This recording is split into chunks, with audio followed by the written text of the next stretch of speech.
What's going on, guys? Welcome back. Chris here at Colvilla South Farm. Well, we shifted gears again, guys, and we're doing some work on the mill now. We did a little bit of firewood, probably about a third of a cord, got that done. Don't have anything else cut right now, and it's been kind of rainy, so our cutoff pile over there, pretty soaked. So I think we're gonna let that dry out a bit.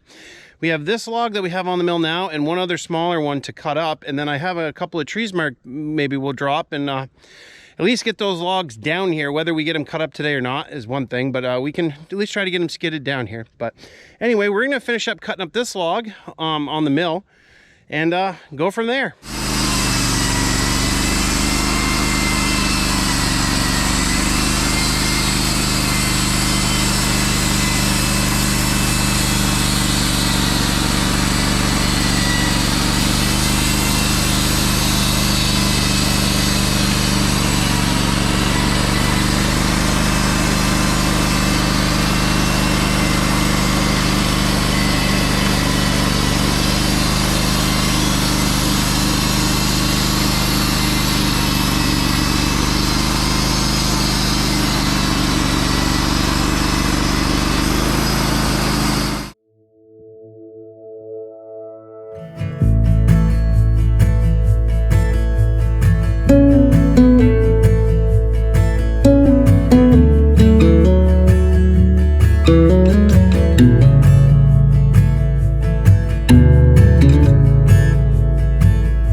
All right, guys, well, we got that all cut up. Got a little chunk left over, but it's kind of barky on the backside, so I'm just gonna throw it in the scrap pile for now anyway.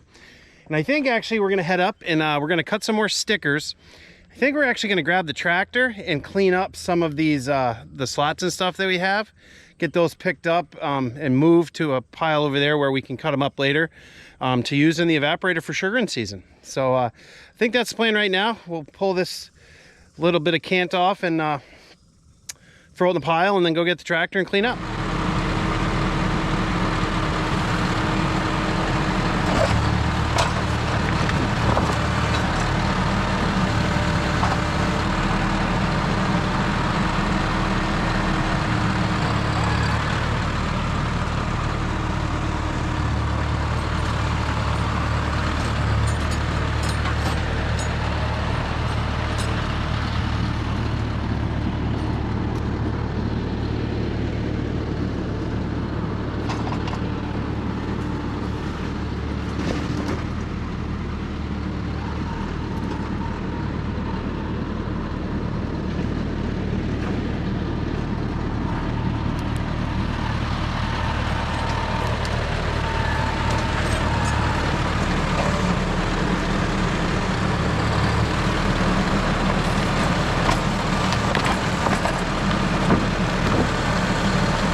All right, guys, well, that pretty much cleans up the sawmill area for the most part. We still need to clean up the sawdust. We'll probably just kind of spread that into some of the low spots down there. So there is actually still some usable wood in those slabs. I'll probably cut them into 4-foot sections and rip them on the table saw and make them into stickers for drying the lumber. That's kind of the plan with those. I just wanted to get them out of our way for right now. We got to kind of adjust things and get some pallets ready because I want to be able to separate the 4-quarter from the 8-quarter and, you know, beams and all that stuff. So we just needed some room. So hopefully that'll help. But some good news, I was actually driving up through the field on my way back to the shop and took a look at our seeding, and we got some grass sprouting. I'm not sure how well you guys can see that, but there's a bunch of clover and Timothy sprouting. So the seeding we did basically a week and a half ago is taking. We'll see how it comes in. This is kind of a wetter area that we're in now and a little bit shaded, so the moisture stays better. I didn't see as much growth up on the hill where it's been drier, and so I guess we'll find out. But at least we are getting some growth here, so that's really good news. I'm happy with the price of that seed that we're getting some growth up here for sure. So anyway, guys, I think I'm going to end the video here. Not quite sure exactly what I'm going to get into this afternoon. We might cut up that last log. Not quite sure. But anyway, guys, if you like these videos, please subscribe, hit the like button, and leave us a comment. Tell us what you think. And just remember, it'll be all right.